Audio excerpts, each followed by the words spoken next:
Videoda heç bir nalayiq istifadə olunmayıb. Çıxmışıq yenidən mərkəzə. Ən maraqlı, ən şirin daydayları çəkib sizə təqdim edəcəyik. Siz bunu qutularsınız mənim. Ay qaçdan yeri var bunun. Deməli. Əlimiz Necə olur ki, bu adam etdiklərinə görə hələ də mənəvi məsuliyyət daşımır. Ürəkdən sevdiyim adamlar çox az saydadır. Demək olar ki, hər gün də yanımdadılar. Həm ailəm, həm yaxın dostlarım. Ona görə də onlara sözlərimi heç şəklində çatdırıram. Onlar da mənə çatdırırlar. Belə təqdimat empatiya qurmağa vadar edir. Düzdür? İndi baxaq da. Bu Faiq oldu. Ya qırmızı adam. Artıq çox da qınaq atəşinə tutulmadan hələ də Bakının küçələrində rahat fəaliyyətinə davam edir. Sərbəstdir. Faiq ürəyi təmiz, təxəyyülü zəngin insandır. Həm də yaxşı aktor, bəstəkar və filoloqdur. O bilir ki, mənim niyyətim heç bir adama yaxınlaşanda o deyil mənim niyyətimdə. Yəni o qədər xainamızdır. O sənətə və sözə olan sevgisini küçəyə çıxarıb insanlarla birbaşa ünsiyyətdə ifadə edir. Teatr səhnələrindən daha çox küçə səhnələrində görünən Faiq bəzən absurd, bəzən ikili mənalarla yüklü suallarla cəmiyyətin əsl reflekslərini ölçür. Bu onun yaradıcılıq formasına çevrilib. O öz sərgüzəştlərinə o qədər qarışıb onlardan həzz alırdı ki, özünü necə məhv etdiyini belə hiss etmirdi. Bu videoları hamımız görmüşük. Onlara verilən reaksiyaları da görmüşük. Sanki bu videoların sonu yox idi. Hər yeni kadrda Faiq təkcə qarşısındakı insanları yox, eyni zamanda cəmiyyətin içində gizlənmiş tabuları da ifşa edir. Hər sualın altında bir tənqid, hər baxışda bir sual, amma bəlkə də ən böyük sualı elə özü-özünə verir. Yox, balaca böyüyə bilir. Elə balacalar var ki, 22 sm Böyüyür. Bəli. Mən öpürəm sizin o 22 santimetrinizdən mənim. O gülür, oynayır, soruşur, amma içində bir tragikomediya daşıyır. Onun bu yüngül və əyləncəli görsənən videoları əslində bir fərdin psixoloji portretinə, cəmiyyətin tolerantlıq və ya dözümsüzlük sərhədlərinə toxunur. Bəlkə də bu sonsuz video silsiləsi onun özünə verdiyi cavabsız sualların səsi kimidir. Sükutla səslənən, amma küçənin ortasında hamının eşitdiyi o qəribə səslər. Salam aleyküm. Adınız nədir? Daşay. Nədir? Daşay, ha. Nədir adınız? Əlezgədir da. Mənim Daşay adı olar mənim. Ona Daşay. Da göydə. Mənim heç yerdə dibinə bağlı yaxdırıb. Lap qəşəngətdir. Mənim sizin daşaylarınızdan öpürəm. Düzdür, bir ara belə məqalələr gördük, amma bu vəziyyəti dəyişdirmədi. Mən şiddətə qarşıyam, amma yenə də necə olur ki, bizim cəmiyyəti pasterizə etməli olduğumuz halda belə bir canlı hələ də iş başındadır. Gəlin biraz geridən başlayaq, sonra isə qayıdaraq əsas mövzuya. Görək bu şəxsin modifikatoru kimdir və həmçinin analiz edərik ki, niyə? Niyə bu günə düşdü yəni? Bu deyim Farsın qəzəli türkün məsəli 100 illər boyunca formalaşıb. Hər iki xalq, həm farslar, həm türklər sözə, şeirə, ədəbiyyata böyük qiymət verib. Amma bu sevgini ifadə etmə formaları fərqli olub. Farslar tarix boyu poeziyanın incə, rəmzi və romantik üslubunu inkişaf etdiriblər. Onların ədəbiyyatı əsasən saray mühitində yaranıb.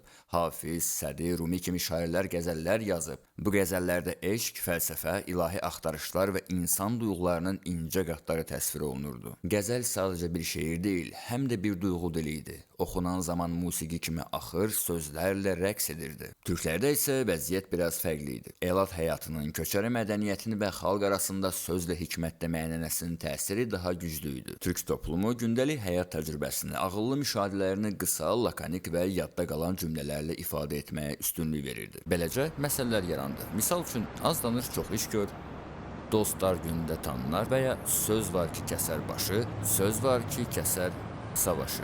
İndi neçənci ildir? 2025-ci il. Bugünkü günümüzdə buna hələ də belə bir sual gəlir. Türkün məsəl nəyin başı? Bu o deyil, heç gülməli də deyil. Bu məsələlər həm öyüd idi, həm düşüncə, həm də yumor. Bu fərqlilik zamanla insanların dilində belə bir deyimə çevrildi. Farsın qəzəli, türkün məsəli. Yəni biri sözü ilə könül oxşayır, o biri ağıl öyrədir. Biri hissi bəziyir, o biri təcrübəni danışır. Şəxsən mən utanıram. Bir insan, əsas da yaşlı biri, bir söz deyib ardında türkün məsələ desin. Utanıram onun yerinə. Aydın məsələdir ki, həmin insanın dediyində pis bir niyyət yoxdur. Amma niyə biz ancaq məsəl deyirik, qəzəl yox? Bəlkə sözümüzün də biraz bəzəyə, ahəngə ehtiyacı var. Bəlkə artıq biz də danışmağın başqa yolunu axtarmalıyıq. Türkün məsələ ifadəsi mütləq şəkildə dilimizdən qopmalıdır. Sadəcə onlar da məni başa düşsünlər ki, bu qırmızı adam dövrün kiçik bir qəhrəmanıdır. Necə olur? Məsələn, Buratina. Dövrün kiçik bir qəhrəmanıdır. 1-2 il mənə yola verildi, yəni. Əgər diqqət etmisinizsə, Qırmızı Adam layihəsi bir sığorta əsasında qurulub. Hərə öz tərbiyəsinə görə başa düşür sığortası. Yəni biz dedik, siz isə bizə bir söz deyə bilmərsiniz. Yadımıza salırıq türkün məsələ söhbəti. Ümumiyyətlə 200 qram ət üçün nə yeyə bilərsiniz? Deyirəm, misal üçün 200 qram ətə görə bizi satdı getdi. 200 qram ətə görə siz nə yeyə bilərsiniz? İndi bizdə Faiq Erol, yəni qırmızı adam anti-qəhrəmandır və zaman keçdikcə anti-qəhrəmana mənfi cazibə yaranmağa başlayır və o nümunələrdən sadəcə biridir. Allahdan başqa heç kimə inanmıram, heç nəyə inanmıram. Ay qaçdan yeri var bunun. Deməli. Son vaxtlar isə o kafelərdə fırlanıb adlardan istifadə edərək söz oyunları edir. Başa düşür ki, adlar söhbəti onun yeni uğura aparan açarıdır. Meyvə girənlə oynaya bilərsən. Bu sualı ən yaxın dostunuza göndərin və onu aşağıda etiketləyin. Özünüz də başa düşürsünüz ki, mənfi cazibə artıq özünü göstərməyə başlayıb və insanlar özləri belə hiss eləmədən dünən söydükləri birinin quyusuna düşüb orada ilişib qalırlar. Tural, salam. Tural, bax Novruz bayramı ərəfəsidir. Maraqlanmaq istəyirəm ki, bu bayramda sənə qoz qoyublar yoxsa yox. Bu turallara göndərsiniz ki, gəlsin 30 manatdır, bax bu çay sefini. Haha, Orxan, səni söydülər. Əli, bax gör sənə necə söz soxdular. Vəli, bax sən busan. Ha ha ha ha. Siz sanki bununla ruhunuzu doydurursunuz. Yəni siz həqiqətən bunu istəyirsiniz. Nihat, hansı yuvan quşsan? Qədir, burnumu soxmalığın deşik qalır. Bəxtiyar, quşun oxuyur, quşun. Faiq, neyində layıqsan? Mən heç kimə alçatmıram, nə də ki təhqir edirəm. Sadəcə hər çıxışından sonra elə hesab edək ki, insan öz-özünə qarşı bunu edir. Götünü tanımırsınız? Ben Onda müəllim gedin götünü gələnlə oynayın. Sağ olun, çox sağ olun, təşəkkür edirəm, minnətdaram sizə. Çox sağ olun. Belə deyək ki, özünə qarşı avtomatlaşdırılmış performansların mənəvi zərbəsi. Burada deyirlər, başqasına gülər, özünə gələndə ağlayar. İndi bizdə ağlamırlar, sadəcə avtomatik beyində vətəndaş pozisiyasının tumbleri atır aktivasiyaya. Yəni elə bil başqasının dərdi sənə tamaşa, özünə çatanda isə dram olur. Tanış gəlirsə bu vəziyyət. Amma obyektiv yanaşsaq, axı kim bu təvəzzökar insanı götürə bilərdi özünə, himayə altına?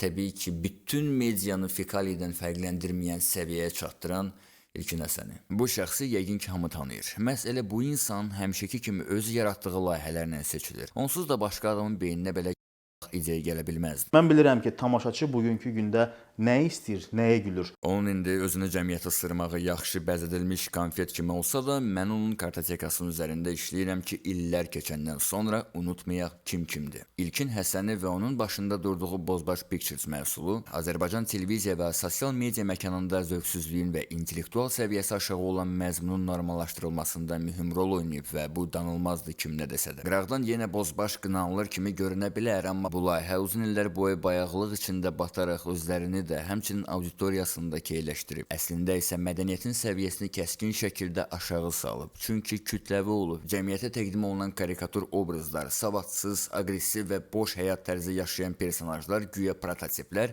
yeni nəslin dünya görüşünə və sosial dəyərlərə münasibətinə zərər verir. Bu cür məzmunlar insanların estetik və intellektual ehtiyaclarını aşağılara çəkərək əsl sənətin yerini populizm və zövq degradasiyası ilə əvəz edib. İlk bir-iki buraxılışdan sonra ilkinə zənglər gəlməyə başladı ki, bu nə verilişdir? Bəs biz belə bir sizin ilk media kanalına belə bir hörmətimiz var oyan bir yana. Amma sizə heç bir uyğun, sizə yaraşdırmır da bu qırmızı adam verilişini. İlkin mənə zəng gəldi ki, Faiq, bəs açığı belə bir hallar rastlaşmışam. hallar rastlaşmışam, mənə zənglər gəlir. Mən sənə bir çörək kimi bu verilişi verirəm, dayışı özün davam elə, pul qazan, halal xoşum, prosta ki özün davam elə. Bir müddət sponsorsuz qaldım. Sanki nəsə böyük holdinqə ötürülmüş kimi yaxşılıq adı ilə Faiq Erola transfer edir. Şifahi. Araşdırılsa bəlkə də arada heç bir sənəd də olmayıb, amma əslində isə İlkin Həsəni yaratdığı personajı yarı yolda qoyur və məsuliyyəti öz üzərindən götürür. Faiq Erol isə əslində bunu çox gözəl başa düşür. İndi siz də başa düşürsünüz nə baş verib. Bilirsiniz bəs cəmiyyətdə belə anti-qəhrəmanları kim stabil saxlayır? İzləyicilərdən başqa. İndi isə mən sizə bu prosesdə iştirak edən şəxsləri göstərəcəm. O şəxslər ki, bilavasitə Faiq Erolu cəmiyyətdə okey kimi qələmə verdilər. Assalamu aleykum. Assalamu aleykum. Uşaqlar da sağ olsunlar ki, belə bir boşluq verdilər. Bəlkə özləri də fərqində olmadı. Bu tip personaları gənclər qarşısına çıxarmaq, nəzərə alsaq ki, onlarda güvən yaradan kumirləri var. İstər-istəməz şuuraltı vəziyyətə, onun iştirakçılarına, onların, yəni anti-qəhrəmanların dünən və bugün etdiyi hərəkətlərinə adaptasiya aparır və sonda gülə-gülə qəbullanma. Heç fərqində də olmayacaqsınız ki, dünən nifrət etdiyiniz, döyməyə hazır olduğunuz adam bugün sizə xoş da gələ bilər. Amma kimlərinsə sayəsində. Bəlkə də başqa biri buna etsəydi, həmin o anti-qəhrəmana yönəlmiş negativ getməyəcəkdi. Təəssüf ki, uşaqlar böyük bir səhv buraxdılar. Prinsipsizlikdən ya nədən bilmirəm, hər nə məqsəd etdilərsə, çox sağ olun hər birinizə. Çox veriliş çəkirlər. Maksimum 40 dəqiqə boşalıb. Boşalıb. Doğrudan deyirəm 40 dəqiqə boşalalım. Sən.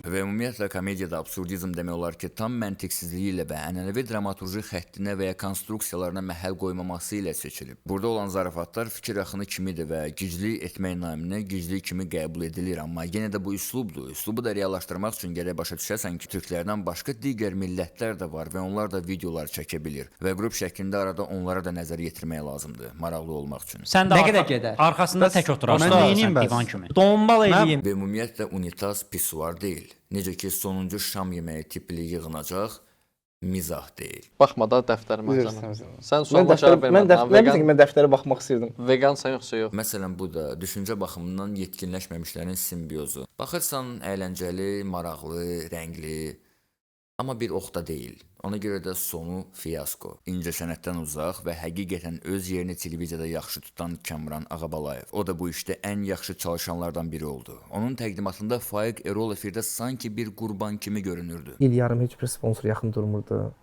Orada bir 2 ilə yaxın ya evdən mənə kömək edirdilər ki, mən videoqrafın pulunu vereyim. Başqa bir gəlir yerim yox idi, amma ara-sıra restoranlarda art direktor çalışırdım. Baxın o verilişə, mütləq baxın. O vizual hissə, o incə notlar, o həssas suallar, adam lap gövrəlmək istəyir. Və elə o vaxtlardan, hələ şeir və aktyor vaxtlarından Kamran Ağabalayev isinməyə həmişə yer tapırdı. İntervyu daxilində bir sənət adamı olaraq üzbəüz oturanın onun sevdiyi işinə, sənətinə nə qədər zərər verdiyini başa düşsəydi, bəlkə də intervyuyer rolunda bugünə qədər çıxış etməzdi, amma Kamran Ağabalayev elə həqiqətən də sadəcə yaxşı televiziya aparıcısıdır. Mən 3 ildir döyülmürəm. Hər şey bir kənara. Axı necə oldu ki, biz belə aşağı düşdük? İnsanlara qarşı hörmətsizlik eləmək, onları digər minlərlə insanların gözləri qarşısında lağa qoymaq və sonra bunlar tərəfindən qınaq üçün deyil, maraq üçün dəvət olunmaq. Bu insanı və onun hərəkətlərini normallaşdıran, insanlara qəbul elətdirən hər bir kəsə minnətdaram, var olun. Beləliklə davam edən bu proses heç bir anda yerində qırıla bilməz. Siz bu böyük mexanizmdə yağ yerinə sanki həmişə qum qatırsınız. Belə yollarla cəmiyyətdə siz onu okey elədiniz. Sanki dediniz ki, eybi yoxdur, qəbul olunandır, qəbulumuzdur. Biz bunu qəbul edirik. Hər kəsə demək istədiyim tək bir şey, o da normallaşdırmayın. Bu tip şəxsləri cəmiyyətdə normallaşdırmayın ki, sonda biz mənfi cazibə qurbanları olmayaq. Normallaşdırmayın ki, ilkin əsəni kimi çirki təmsil edən şəxs hər nə libasda olsa da, hər nə qədər keyfiyyətli insanlar içinə inteqrasiya etmək istəsə də, öz sosial şəbəkədəki həyat tərzi ilə, öz danışığı ilə yekunda mən nəsə etmişəm və yaxud onların istədiklərini vermişəm desin. İdealizasiya, fanatiklik dövrdə yaxşını pisdən ayırmaq çətindir, amma mümkündür. Faiq Erol bu hekayədə sadəcə hamı onun üzünə gülən, amma əslində isə hörmət olunmayan və sona qədər də elə qalacaq. Bu video sıravi Tirpila vətəndaş üçün heç nə demək deyil. Onlar elə bunlara layiqdirlər. Gülənlərlə, qəbul elətdirənlərlə birgə. Amma biraz düşünməyi bacaran üçün onsuz da hər şey aydındır. Sağ olun. Onun bir cəzası varsa, o məsələyə aid bir cəzası varsa, onu yaşamağa hazıram.